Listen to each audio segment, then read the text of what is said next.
talk show is brought to you by Organissima, New York. Your exotic skin, hair, and beauty source, and your one-stop shop for all your natural and organic skin and hair care, featuring authentic organic Moroccan oil and prickly pear seed oil and much more. Bringing you only the best, straight from the source and proudly produced in the USA. So what are you waiting for? Shop today at www.organissima.com. Organissima, New York. Your beauty is our duty. You are listening to Let's Talk About It with your show host, the celebrity doc, Dr. Cheryl Bryant Bruce.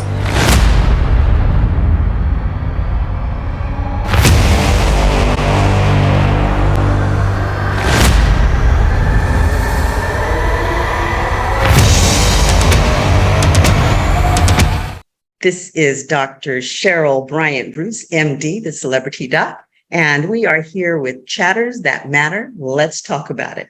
Chatters That Matters is our runaway hit internet radio and television talk show broadcasting on the EMBC TV network, iHealth Radio, YouTube, Facebook, and pretty much anywhere you look. We feature excited, timely talk with show host, the celebrity doc, that's me, and my co-host, Hikam Ellen Mati, aka Hurricane H, on all matters health and wellness related that concern contemporary urban dwellers worldwide. Hear informative bites on nutrition, fitness, image management, psychosocial interactions, sexuality, preventive health and disease management, finance, politics, current events, and more. Get set for provocative guest interviews and lively, sometimes outrageous discussions with you, our listeners, front and center. This is your show, Chatters That Matters. Let's talk about it. And tonight, we are featuring a celebrated guest with our show, Atomic Dog, Health and Longevity for you and your furry friends. Bow, wow, wow, yiddy, yo, yiddy, yay. Our guest is none other than Jody Miller-Young, who is a natural pet wellness expert and coach. Jody is the host of the podcast, The Hound Healer, and she is a certified pet homeopathic educator. So this is not your ordinary vet. And Jody is here tonight to tell us all about pet health. And Jody, we are happy to have you with us. Oh, thank you so much, Dr. Cheryl and Hurricane H. I really appreciate being here. And I'm excited to share about pet wellness, natural pet wellness with your audience. Wow. I'm sorry. Go ahead, Hurricane. I was just going to say, I am actually delighted because this will be my first actually show talking about, pets and, so I am excited about this one. I was just talking to Judy earlier and yes, let's do this. So I'm sorry. Go ahead, Doc. Absolutely. So Jody, can you tell us what is a homeopathic pet healer? Well, I don't only use homeopathy, but one of the things that I've studied is this hundreds of year old art meets science medical practice called homeopathy. It's energy medicine. And because we're all made up of energy, everything in our bodies and everything around us is all energy. This medicine, when you match it correctly with the symptoms of that individual person or individual animal, will one by one make those symptoms disappear. It's almost like magic, but it's not magic. It literally is the sort of resonating of energy between the remedy and the body. So that's one of the things that I teach pet parents, the basics of it, so they could do it at home, especially for acute situations more than chronic, because chronic is more complicated. Right. But I also work with other modalities. I work with frequency healing. Nutrition is the foundation of the house. So I teach my pet parents about what good nutrition looks like for their animal and why. And there are certain things that I've learned over the years that help mitigate the world that we live in, which has a lot of toxicity, and it affects us, and it also affects our fur babies. So I help pet parents learn about how to mitigate that and how to avoid additional toxicity. Right. And these things are essential for the longevity of our pets. Exactly. Now, I know that Hurricane had some burning questions that he had about pets. So I'm going to let him get his questions out before I direct this, because I want to make sure H. I want to make sure he gets those questions answered, because he's been holding them since last week. Okay. Well. So I have to say, I mean, pets. It's a topic that is almost neglected in a lot of discussions, and that's why I was excited about today. And really, the first thing, like you and I were just having this discussion about how I had pets when I was a kid, eventually as I grew up, I lost a couple of them, and then I decided never to have pets again because it was just responsibility and the importance of having our friends, our furry friends, as we refer to them. There is a bond that happens, right? And the issue that I've seen is that people sometimes, oh, there it is, look at that. Delicious. What is her or his name? This is Rosie. Rosie, aren't you a pretty girl? She's a toy poodle. She's precious. Spoiled rotten. She's like an apricot and beige. Yes. Like a really cool combo.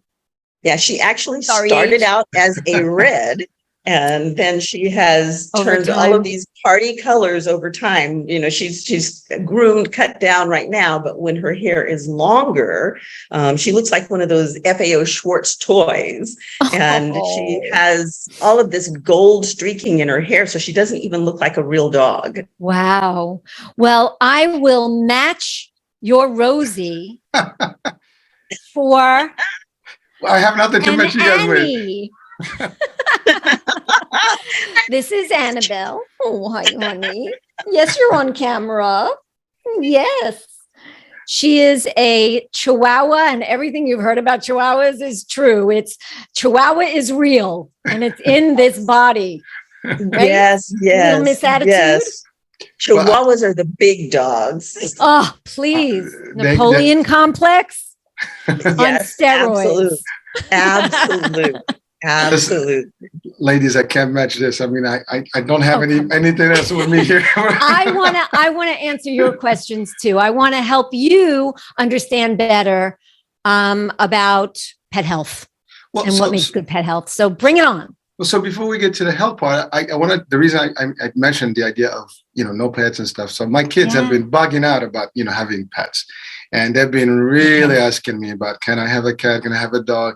And I'm like, well, we can't. And actually, I put them to the test, and I got a kitten, and, they love cats. So my wife is allergic to them, but, we could certainly work something out of that. Yeah. But I mean, that was one main reason, but so we said, okay, let's try. And we got the baby, kitten, and so cute, but I don't want them the one taking care of the baby, not them. So the first thing that I wanted to bring is that I think we want to educate people about like the responsibility that comes with owning, or bringing, I would not say even owning, bringing somebody, alive. It's they're friends. They're we say, dogs. They're family. They're family. But and actually, our fur babies are somebody's. They are somebody's. They're fur people. That's right. Yes, That's right. yes, So they are with us, but we need to understand the responsibility that comes with the belonging together. Sure. There is a love. Pets really are very sensitive, and they feel just like we do. They react to everything. They can sense, and to your point, energy is big. If you can, they can literally sense evil versus good. Yes. Absolutely. You can tell them, like, they come to you, they look at you, they gauge you, and then either they love you or they're like, whoa, that's it. And everything goes up. But so if my dog growls at you, I'm done. I am done with you. You're dead to me. I trust the dog's instinct better than I trust my own. They both look at me. I was good. but we're joking. But the fact is, really, I've seen that happen where they just sense that like Yeah. this person is not right or whatever. And sometimes they just literally, they come to you, they cuddle up and they out of nowhere. And some of these dogs can be real big dogs. And I'm talking about Yeah. real, German Shepherds, whatever, but they Oh, still yeah. come to you, they respect you, they give you the love. But going back to the core piece here is that for our audiences, understanding that when you have someone, a pet with you, and I'm say someone in this case, that's gonna be part of your life. And that's the other thing. It's a bond for life until that do us part, as we say. Yes. I mean, and Yes. it's obviously their lifestyle or their life cycle is younger or shorter than human. So sometimes, you go through one or two, family members, and it's very difficult. And so I was trying to explain to my kids that, this is not just about having a pet. This is having a member of family that you're going to have to take care of medically, and we're going to talk about that. Also, just a relationship. You need to take care of them. You got to take them out. You're gonna play with them. I have a great friend who actually adopted this gorgeous German Shepherd, and now I think is a hybrid, but he's big dude right now. It's big. It's a big dog, and but lovely. But he is part of the family. He grew up with his child, and now he travels. It is difficult to leave him behind a week, 2 weeks. I mean, the sensitivity level is high. I mean, he really feels upset. I mean, the dog is named Lord, so hey, Lord, he gets upset because he was neglected or left, not neglected, but left, in a camp, which is fine. It's a vacation home for a week, but it's not the same as being with family. So again, that was the first thing I wanted to discuss. Is just the relationship and the importance of understanding what it means to have that in your coaching world and how you present this to people, because that's important. The first piece of it, and then obviously the rest of it is nutrition and health and everything else that comes. We can unpack all of that. Yes, sure. Please. Well, for the first piece, safe, Jody, to say that the biggest portion of health for a pet and for a pet parent is that relationship. The relationship fuels everything else. Most of the pet parents who come to me and hire me or take my course, they're already very emotionally attached to their animals, and they're coming to me because they want to do the best they can for them. So to just kind of dial back a little bit in terms of what you were talking about, H, is science has shown us through actual experiments of training dogs to go through MRI machines and test their emotions when an owner comes in, a stranger comes in, various scenarios over time, has shown us that they feel what we feel. They feel what we feel. Now, pet parents knew that already. We know this. You know this. You were a pet parent when you were growing up. So it's nothing new, but now it's science. So given that, there are certain key elements that need to be a part of taking good care of your animal. One is that animal needs to get the love every day that they emotionally need as sentient beings like us, right? So you need to be careful in the way that you discipline animals. It needs to be done with love and with structure and with continuity. They need the right nutrition. And if that means doing research, talking to people who know more than you, what you feed them is critical, because nutrition is the foundation of the house. And if the house is not built on a strong foundation, it's going to collapse under the weight of everything else in the world that we live in. Now, let's talk about that point right there, because a lot of pet owners overlove their pet. And they think that they're giving the pet treats and they're sharing their hot dog and their junk with the pet, or they're feeding them highly seasoned table foods. Can you tell us why that's not good for the pet? And as much as you love your pet, how that's not showing love, but that's actually doing harm? Well, they presumably know that junk food and highly seasoned food is bad for them. And for the same reasons, it's bad for their animal. And their animals'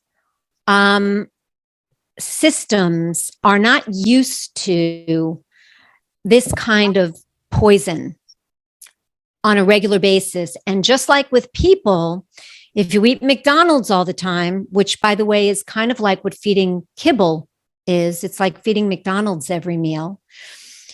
What's going to happen to you over time is you're going to get sick. Symptoms are going to pop up. And depending on how you handle those symptoms, they can turn into eventually disease.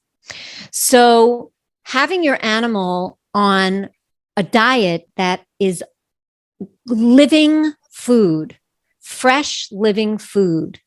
So I believe that a raw diet is the healthiest diet for our animals. Why?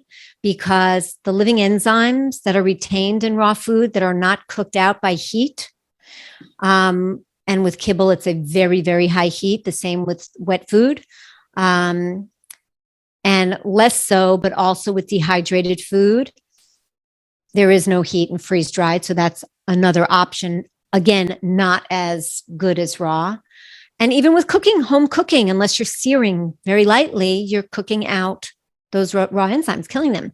Those raw enzymes are responsible for getting those nutrients through the small intestine and into the body of your animal so that they can use them for energy for all parts of their body. And it is such an important function.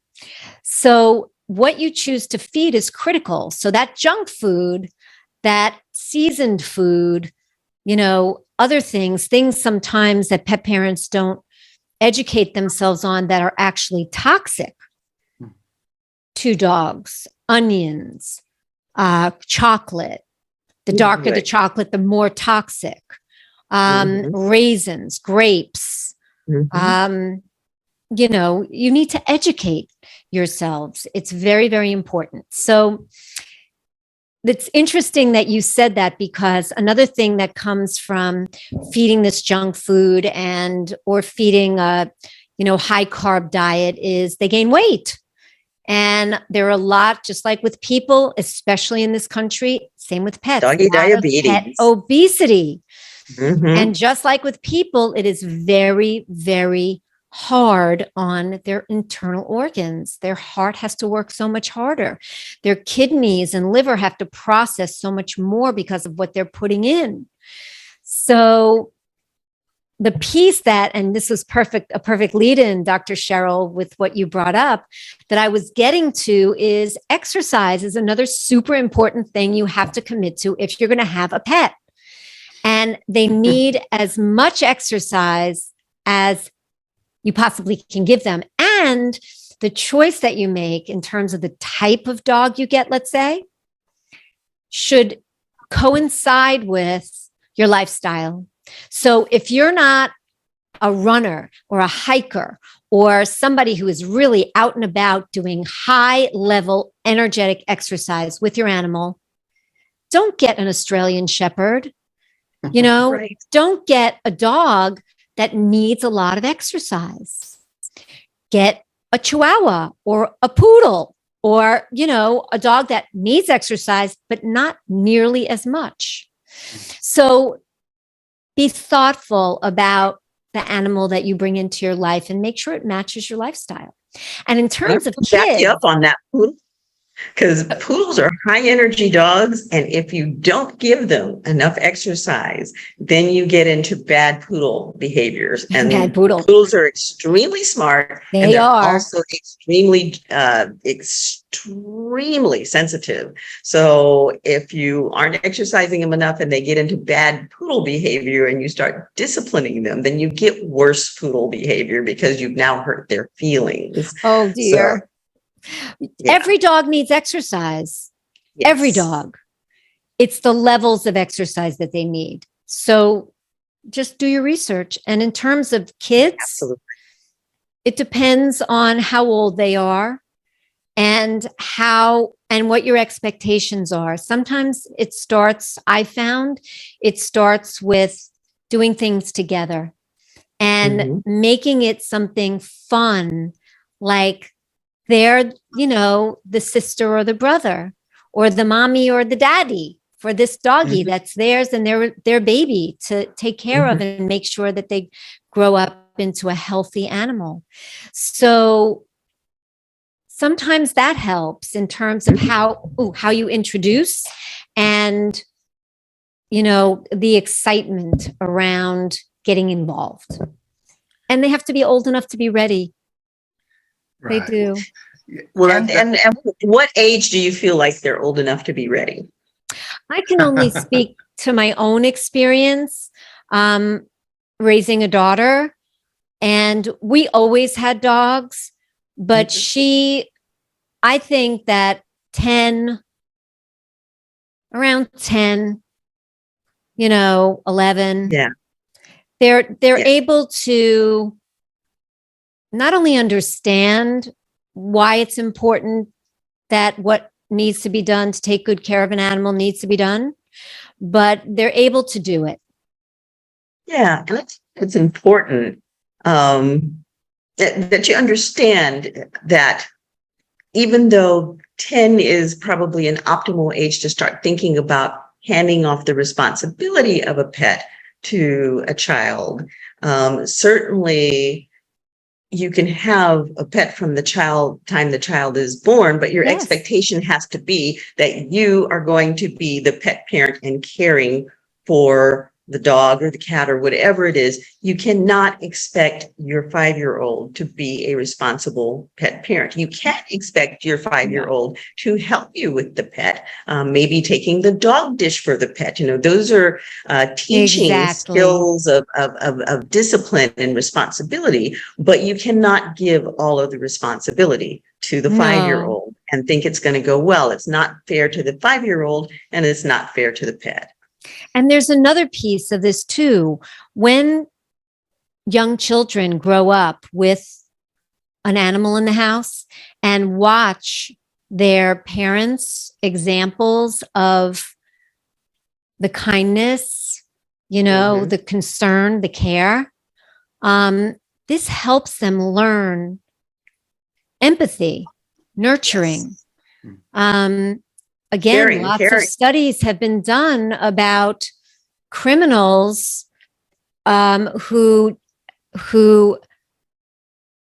perform crimes against people. Many of them started with animals. And obviously they, were raised in an environment where they didn't have that kind of role model. Right. So it's another piece, kids learn to emulate their parents, where are their first role models, right? We're their first male and female role models. So it's an opportunity to teach them empathy and responsibility and care and to get exercise. This kind of leads into why pets are good for our health, adults too, right. I mean, there's the emotional connection, right? Pets have been, my go-to when I'm really upset and I don't necessarily feel like talking to people. I talk to my dogs, right? Yes. I give them a hug. They kiss me. I'm like, and no attitude. I'm sorry. No attitude. And they don't talk back. That's right. That's right. So the emotional component is huge. The exercise component is huge. They've also been shown scientifically to lower your heart rate, lower your blood pressure. So there's real physiological health benefits to having an animal. So yeah, there's lots of benefits, but you have to be ready. You have to be ready because there are also, as you mentioned, lots of responsibility, and you have to be ready and willing for that. Otherwise, it's more responsible to say, not now. Well, right. So so in my kids, we went to that route, and they still actually. But by the way, this started, as you said, they were 11, Now they're like 15, 16, so they're a little older. So like what we understand now, we can handle it. It's like, okay, well, now that takes us to this discussion where uh, now they're getting to become older and more mature and things, but Yeah. the responsibility doesn't go away. It's still there. And understanding what else that needs that you talked about food and nutrition, right? That's something I think we can even dissect further because people in their own household, they don't eat. I mean, nutrition is big in every household these days. So if we as Yes. humans are not even taking care of our nutrition correctly, there is a very good chance we're not going to do the right thing by our, very friends. And that's a big question right there. You mentioned about all the different foods that are wrong for you, just like the McDonald's and things for us. But Yes. but those are the ones that we hear and see all the time everywhere. Yes. I mean, Yes. media is blessed in, your stuff is out there, Yes. and people are like, okay, I'm going to buy me a bag of these things. It's a business. It It is is. a Right. business. And there are a lot of pet parents who want to do the right thing, but they just don't know better. They just don't know better. Kibble is on the bottom of the food vitality pyramid, Wow. followed by wet food, canned food, because again, high heat exposure. And also the kinds of things, I mean, I'm not going to go into all the details here because it's really nauseating that they put in dry food to make it like crack for dogs. Food enhancers like putrescine, which comes from like decaying animals. There have been things found by undercover agents in the production facilities that make their way into this food. And it's not only dry food, it just happens more often in kibble, Right. like euthanized animals. There have been cases that are still pending where animals have become extremely sick or died because they ate canned food that had the drug that is used to euthanize animals in the food because euthanized dead animals were in that food. That's terrible. And the reason why the FDA can get away with this is because pet food is not considered food. It's considered feed. And the rules and regulations around feed are way different than Right. human grade food. Right. So if you're going to buy food, the first thing you should do is look for on the bag, on the can, on the package, human grade ingredients, not on the website. Get away with that, but listed on the bag or the can.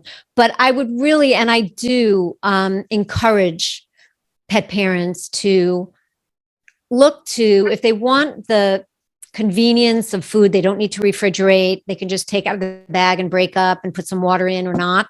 Freeze dried better than dehydrated because frozen keeps the nutrients in, 97% of them. And the dehydrating process doesn't. But if you can manage raw, it's more expensive. Freeze dried's not cheap either, but we get what we pay for with everything in life. I'll ask you a question about raw, because one of the arguments always against raw is because it's not cooked, that the animal may get exposed to bacteria. My argument against that is that, I'm sorry, but dogs and cats are not cooking in the wild and they're eating their food raw. So I don't feel like that's a very valid argument. It's not. If you're preparing the food and keeping it correctly. Now, I mean, if you get the raw food and you sit it out on the counter and you leave it there for a couple of days, it's going to be a problem. Correct. There are two big reasons why this myth that, and I'm not a vet basher. I do believe I'm not a vet. Number one, I'm a pet wellness coach. I work with a lot of vets.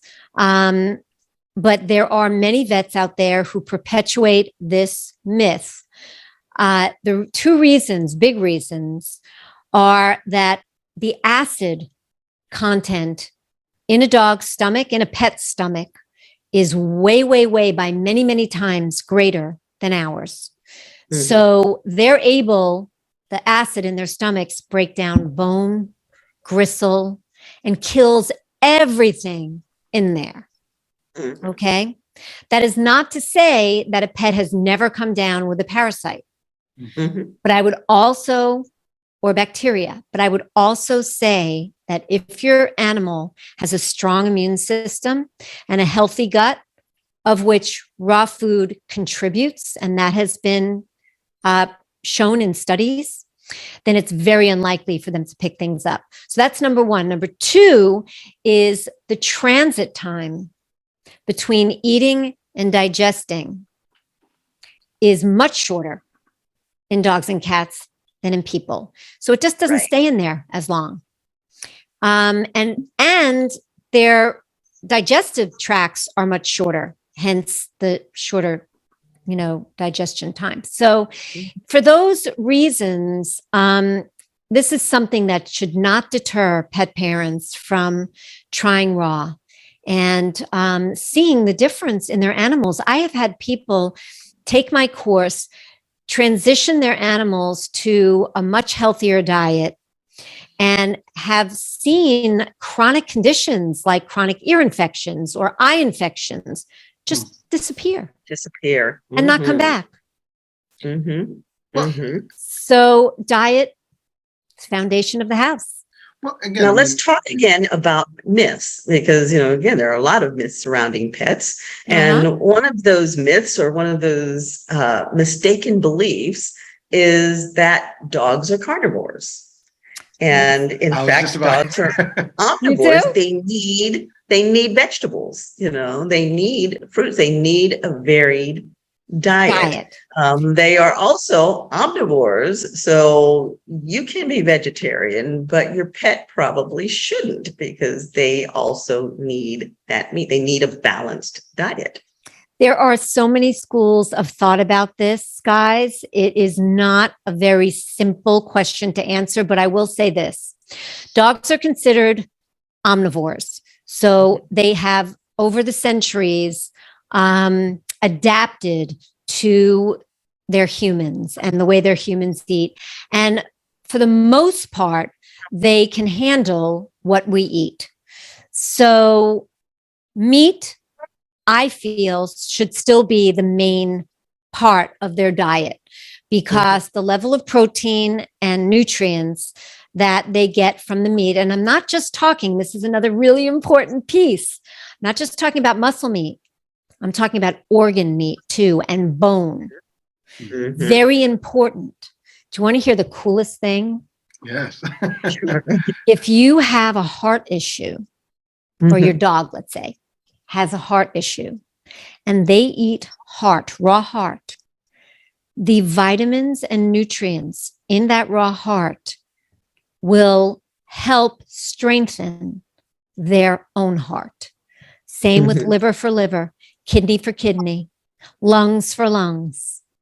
I have fed my dogs and my cat too, everything except eyeballs. I haven't gotten there yet. But there is a place that I order from where you can get eyeballs, but I just haven't done it yet. But it's very, very important. So organ meats, bone, raw meaty bones are something dogs love, and it's great for their teeth.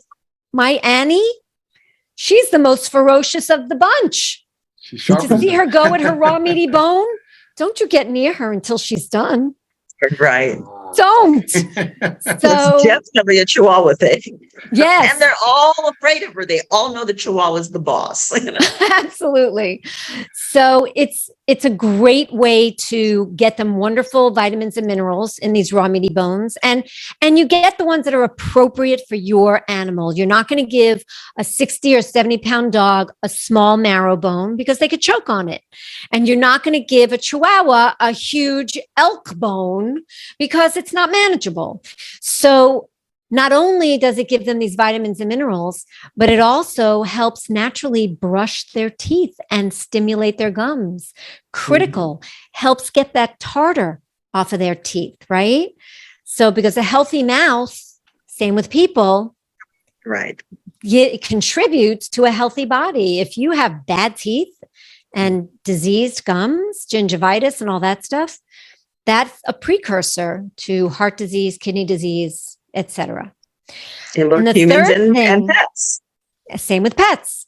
And the third thing that raw meaty bones do is something that Dr. Jeff Feynman, who is a holistic vet, that is one of my mentors, I think coined, called the happiness protocol, which is, it's scientifically proven that the more you do of the things your animal, that individual animal loves, the healthier they're going to be, because the release of endorphins when they're doing something very happy, it strengthens their immune system.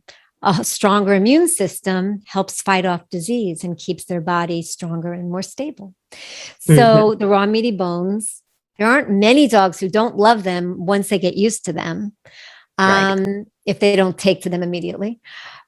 It's the happiness protocol as well. So it covers a lot of ground. So yes, meat for me should be the main focus, but I feed my dogs an assortment of different colored vegetables. I make it a little bit easier for myself because I'm so busy. So I'll buy organic frozen vegetables and I'll steam them. It's just a little quicker than chopping, and but all those vitamins are in there. And I make sure that, they get a balance. They get a balance. And also fruits. Fruits are great for them too.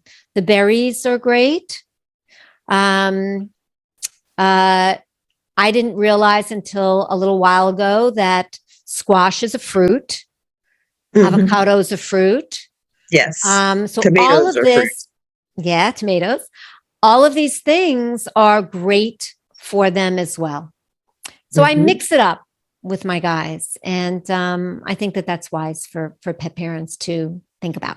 Well, just listening to you right now, I mean, it sounds that actually the diet that they need is a lot easier and cheaper probably than the food that they would buy in those definitely bags. cheaper. I mean, it's Definitely healthier, it's cheaper. more affordable, more accessible because it's available to us as well. And so it's a lot Correct. easier to do that. And it's more Correct. natural and readily, and to your point, it's already studied. And your dog proven. likes it better. Oh, Exactly. yes. Oh, they run to the dinner bowl. And this is my Sophie, who's around here somewhere, was a very, very picky eater.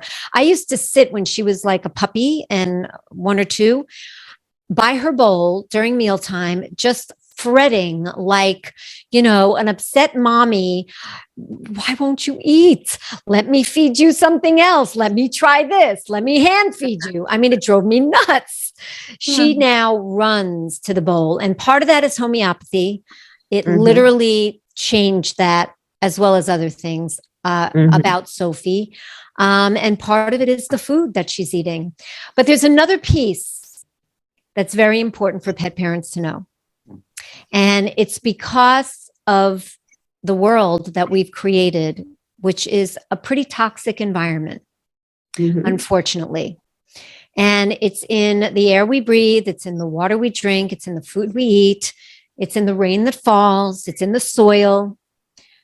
So whatever we're eating, even like for me, when I live in Austin now, when I moved to Texas, I researched a couple of ranches that are not using antibiotics and hormones. They're not using pesticides and herbicides, but those animals are still grazing on grass that's rained on, growing out of soil that's all toxic.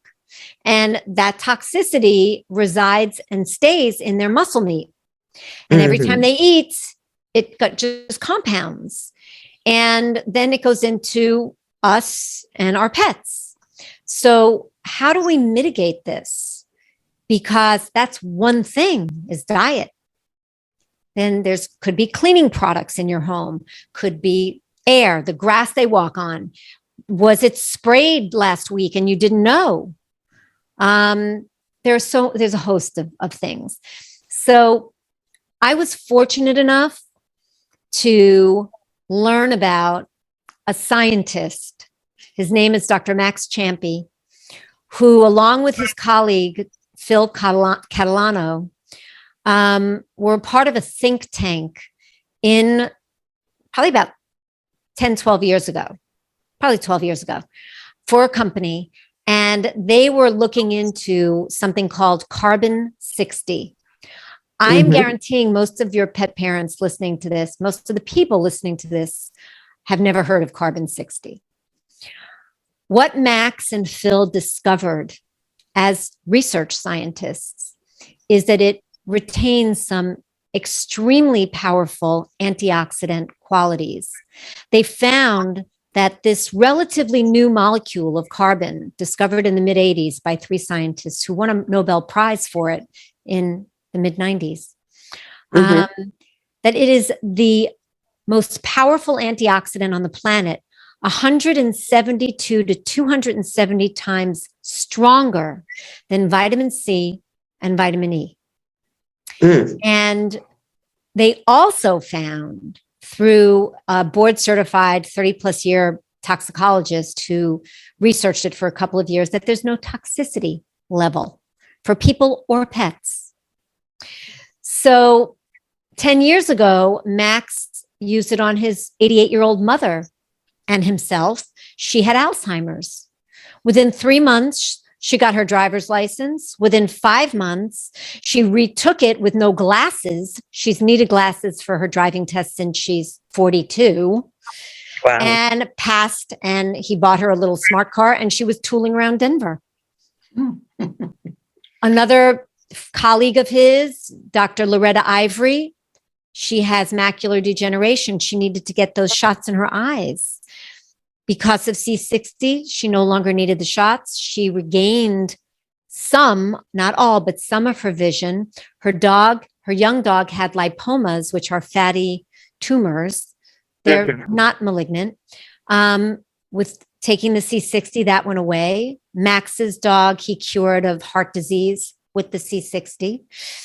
There are many, many stories of pets and people whose bodies, once they were freed of some of these free radicals, which we also call oxidative stress, were able to do with what they're designed to do. Our bodies are designed to heal, but we always get in its way by what we feed it, by not mitigating stress, by not mitigating the toxicity in the environment, et cetera, and so forth. C60 is a wonderful supplement for people and pets. And I sent you guys links for people to check it out for themselves, their families, their kids, and their animals. About that. It is a wonderful, wonderful supplement. I take it. All my guys take it. Yeah. And then in terms of our pets, because the gut, and this is for people too, 90% of what I teach for pet parents applies to them as well, to people. Right. The gut is the center of wellness, and the gut and the brain are connected by something called the vagus nerve. It's like the hotline. They communicate all day long on the hotline. And when there's something wrong in the gut, there's an imbalance, there's an overgrowth of a bad bacteria, et cetera, because of the food. And kibble does this. Dry food has promoted the gut microbiome to be unbalanced. But when there is an imbalance, this is what triggers other health issues. So supporting the gut is really, really important. So just like, some doctors will tell us, take a prebiotic or take a probiotic or enzymes. It's the same with our dogs. There are wonderful probiotics, and they're soil-based, not milk-based. They're soil-based for dogs because that is more like what goes on naturally in their gut that I recommend to my pet parents. And I've included links there too. There's a she's a homeopathic expert for pets and people, and she's just incredible. Her name is Julianne Lee, and she created a product line years ago called Adored Beast, and it is so pristine and beautiful. And those are two products from her line that I love, and I've included there too for pet parents to check out. That's pretty powerful stuff, and I think we're all gonna have to check it out. Good. I am definitely interested in the C60 thing because I mean it is something to really investigate and see what the merits of it. And obviously, it's been vetted out and being used. Oh yeah, it's like the secret. It's been working for a decade. Yeah, but you would wonder why nobody's talking about it as much because it's not the obvious choice, right? Yes, and not all C60 is created equal. Max's C60 is proprietary. First of all, he's the guy who discovered the health benefits of it, right? So even the company that probably sells the most C60 was someone who worked for Max and doesn't have his formulation because Max is proprietary. Max has black seed oil, which is a great antioxidant, and curcumin, another great antioxidant and anti-inflammatory. That's the powerhouse ingredient in turmeric. So, yeah, so for people and for pets, it's not all created equal. So that's why I love his stuff, because I know he's got really high standards, and I know he's got the only formulation that has all these other things in it. So. Right. Yeah. Perfect. Yeah. And I mean, it really is important to care for our pets well and to give them optimal health, because if we optimize their health, then we optimize healthy longevity. We have them longer.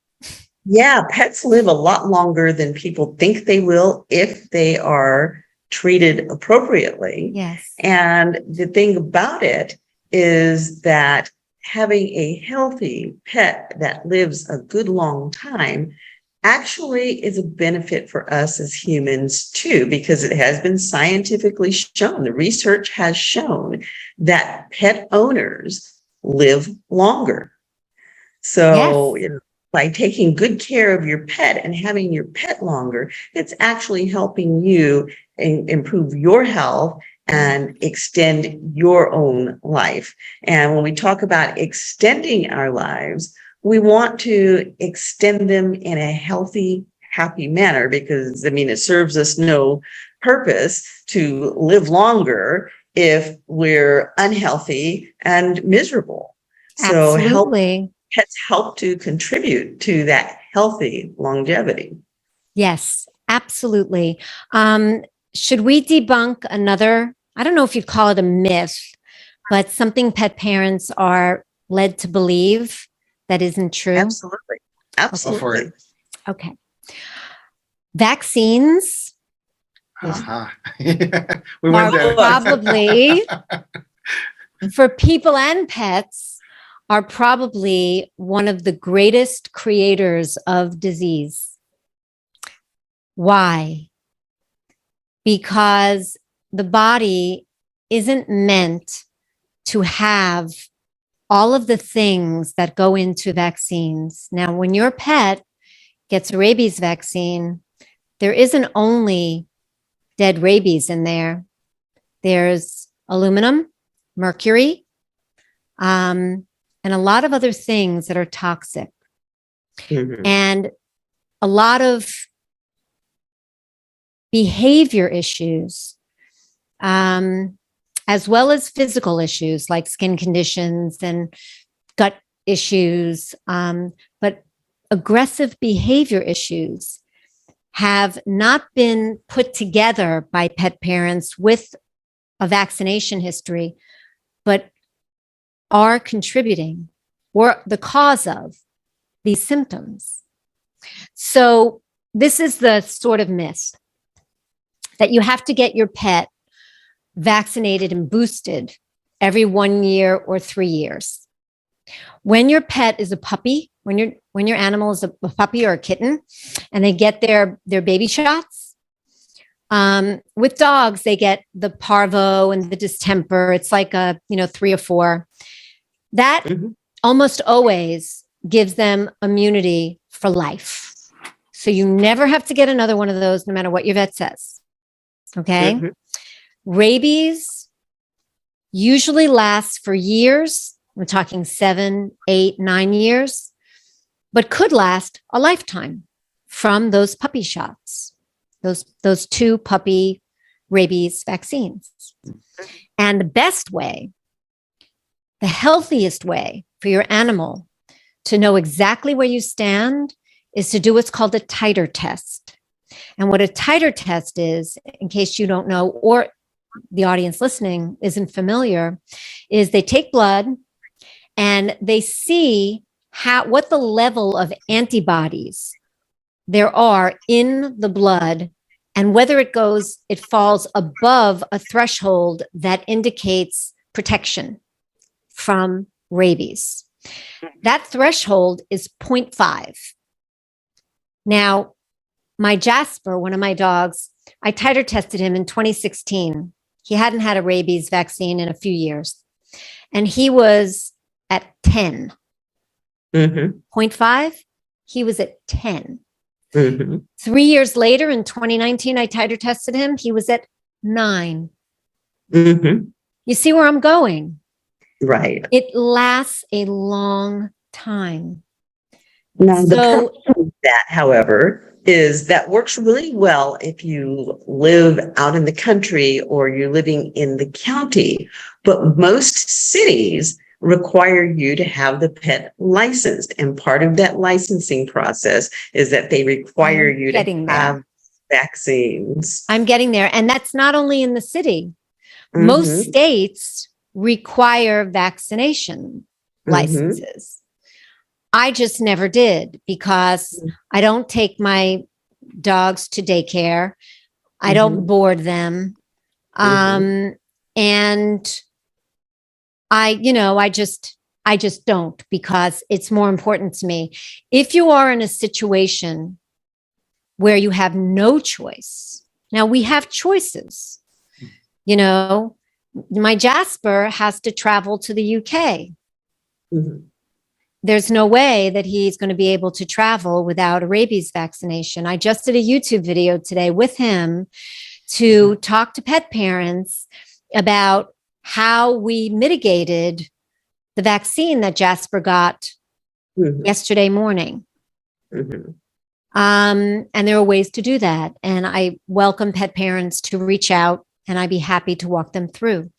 But if you have to, if there's no other boarding facility or groomer or daycare that feels the same way you do about putting this in your pet's body, or if you have to travel, then there are things you can do. Number one is build up that immune system beforehand, because it'll be a stronger system to fight the side effects of this vaccination. Number two, you can give them something called a rabies tautode. And I don't know if we have the time to go into rabies tautodes, but it's a homeopathically prepared rabies, part of a rabies vaccine. And there are instructions about how to give it, and it mitigates some of that fallout, which is what I did for Jazz. And then never vaccinate if your pet is unwell or just under the weather, because their immune systems are already weakened and already trying to battle whatever they're going through. Don't put them through more than that. But for people that don't have to, they do have the choice to not, don't, because the fallout of it is far greater than the protection that they tell you you're getting, which your pet probably already has. That's vaccines. We talked about toxins. We talked about nutrition. We talked about learning a complementary form of healing modality so that you have a good tool in your toolkit and know what you can do from home and when you have to go to the vet. And we talked about the responsibilities about having a pet and what's so important for that pet to thrive. We covered a lot of ground, guys. We did. We did very, very well. We absolutely did. We did. One tip for pet parents too about when they need to go to the vet versus when they can treat from home if they know what to do.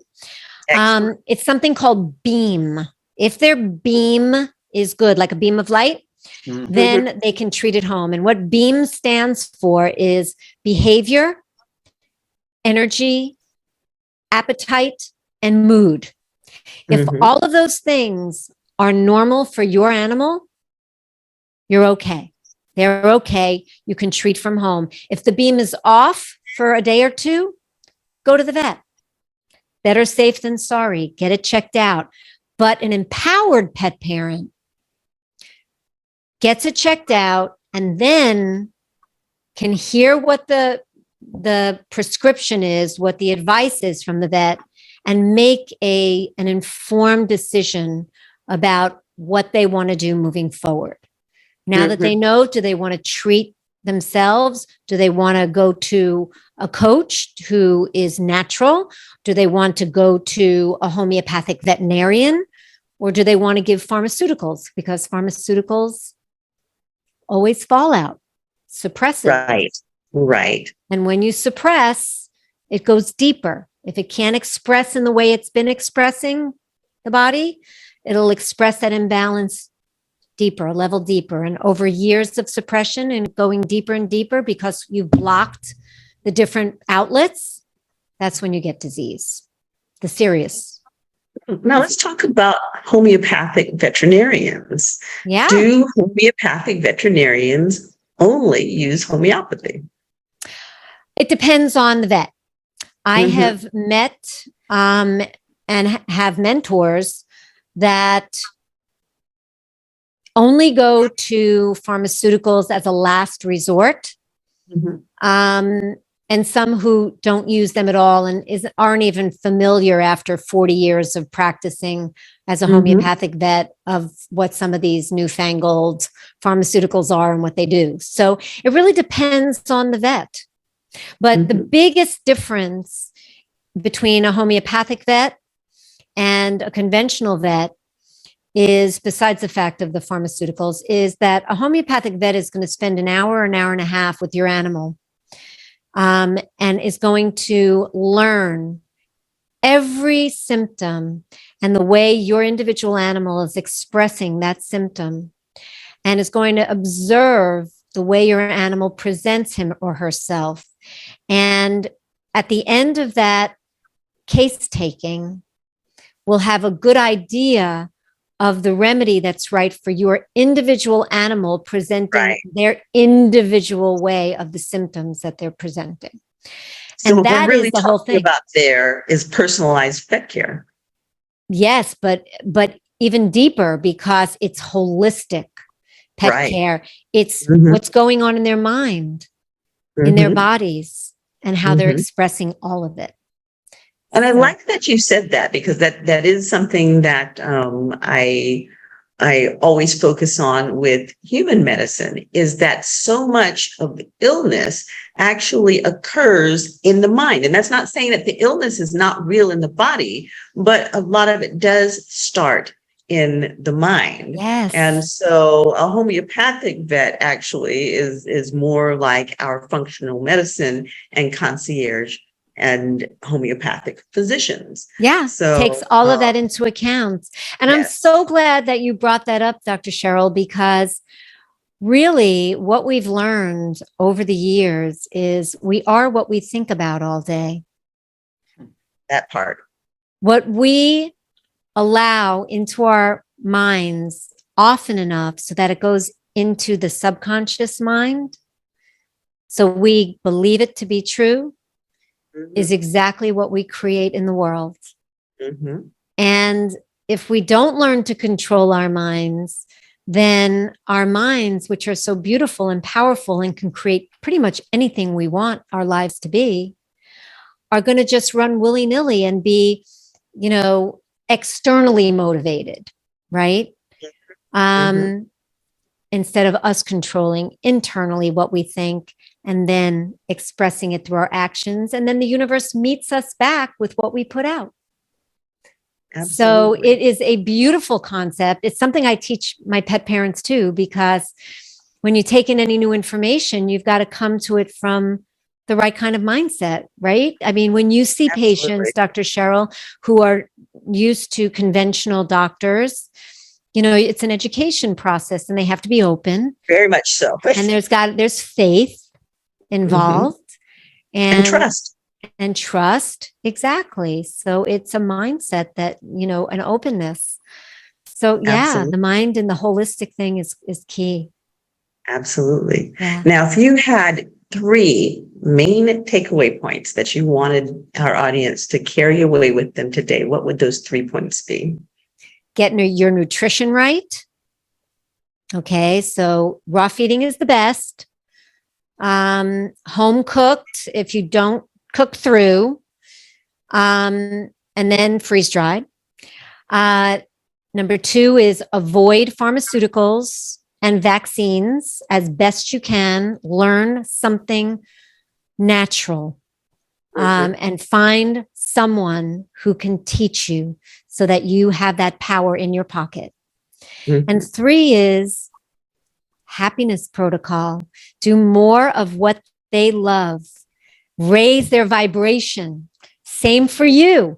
Raise your vibration. The higher your vibration, the higher the stuff you put out. The higher the stuff you put out, the higher the stuff that comes back in. And for your animal, the higher their vibration, the stronger their immune system is, and the better they can fight things off, and the healthier and more vibrant they are. Level up. Level up. Yes. Absolutely. Hurricane, did we answer all of your questions, or do you have any last burning question you want to throw out here before we I have to say, Jody, you covered a lot of stuff before I even went there. But you knew exactly what needs to be shared with our audience. There was one element I wanted to talk about, and I don't know if we have a couple minutes still, but it's all about just the pet hygiene. This is a big question that comes up, whether at home or outside. And I see a lot of people get excited about dog stuff and clean after yourself and all these things. From your experience, what are some of the advices that you can give to people, just to whether for let's say somebody at home, if they have a cat or smaller animal, and or for folks that have dogs that actually have to go out. So anything specific that we can talk about just briefly on that with regards to hygiene Mm-hmm. and just ways of doing it correctly and maintain it, tidy and all good stuff. There are a lot of pets with skin issues, and that's a long conversation, maybe for another show. And they may require some different protocols, but I generally recommend brushing.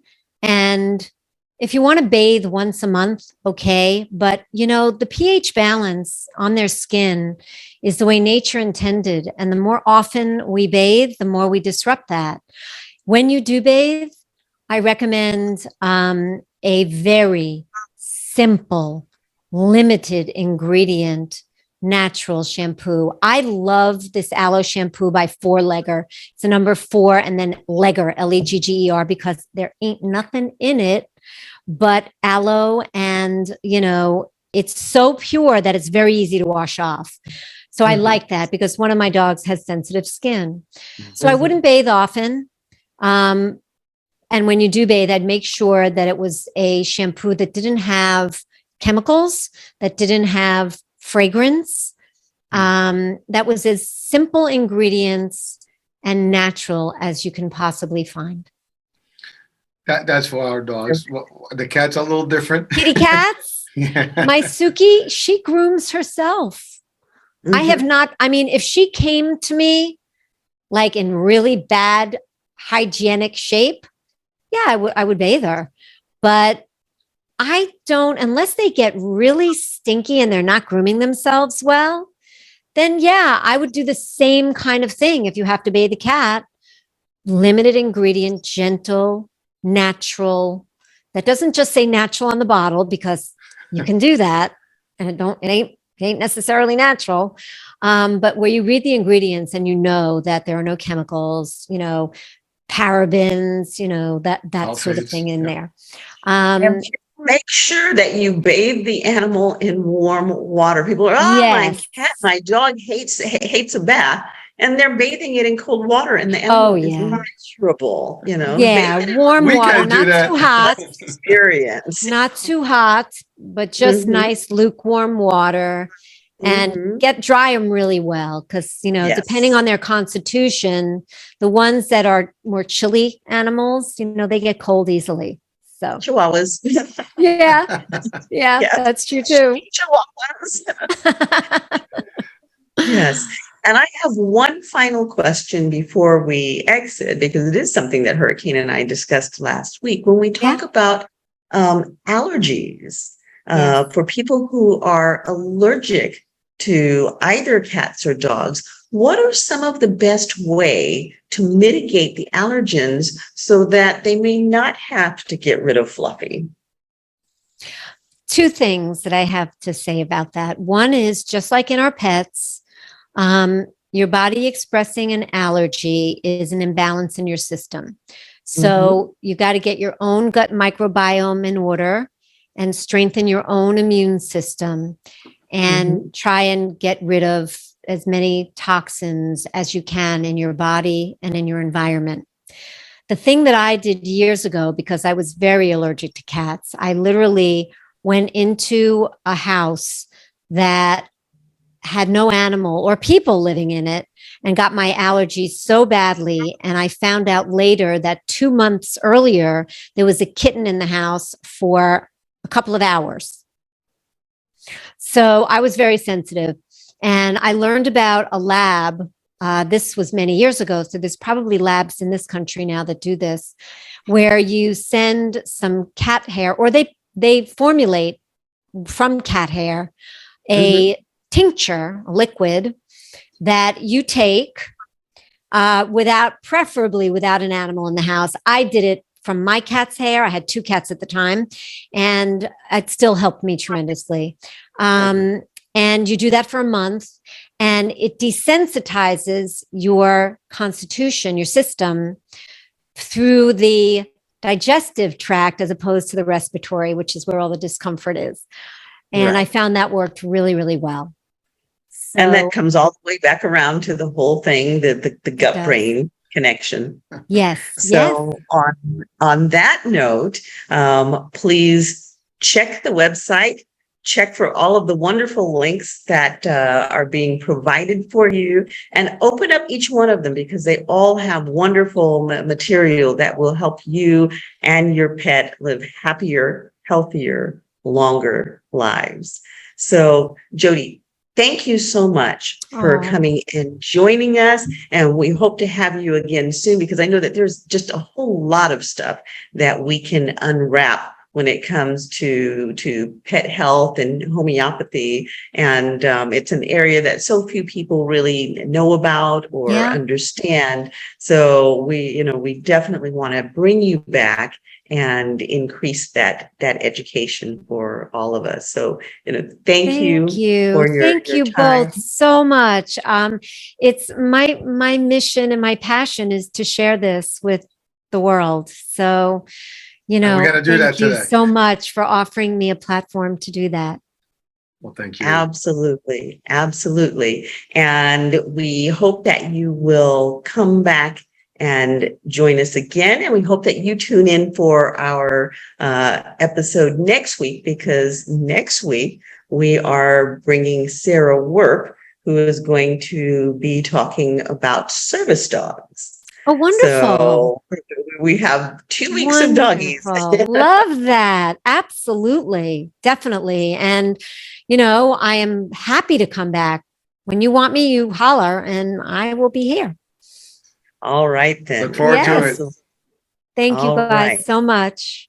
Thank you. Okay, so you have been listening to Jody Miller-Young, the Hound Healer, and she is coming to us here on Chatters That Matters.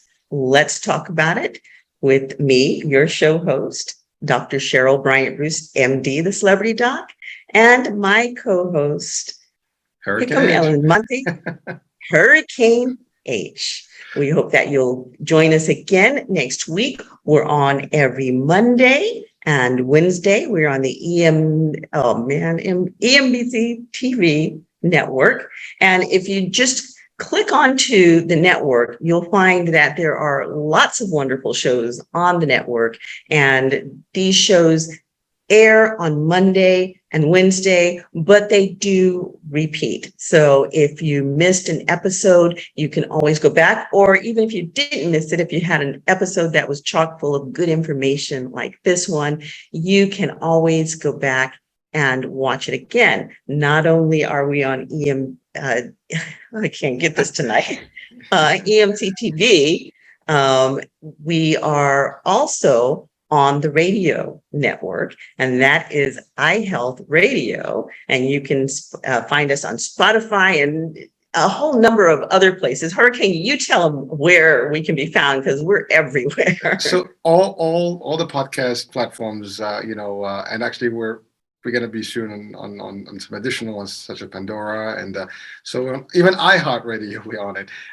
We're pretty much everywhere on the podcast, Vimeo, YouTube. I mean, the show is just there. I mean, you want it, you watch it, you can watch it 10,000 times.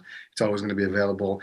The radio, I mean, iHeartRadio, you can download the app and have it on your phone and just kind of play it over and over. So that's always available.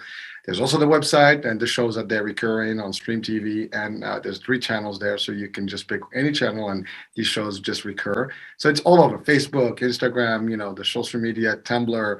I mean, I can just go on and on. So it's everywhere that you can hear it or see it. So make it happen. Right. Just the information is out there, and it's also worldwide. So hey, everyone around the world, please, chime in, learn, and it's good stuff here. So, and please subscribe and like, and by all means, give us your comments. If you have a show that you'd like to hear us do, and I mean anything on health,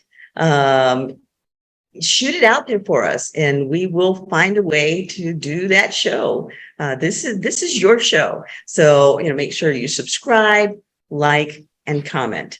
Thank you for joining us, and be sure to come back again. Chatters That Matters. Let's talk about it.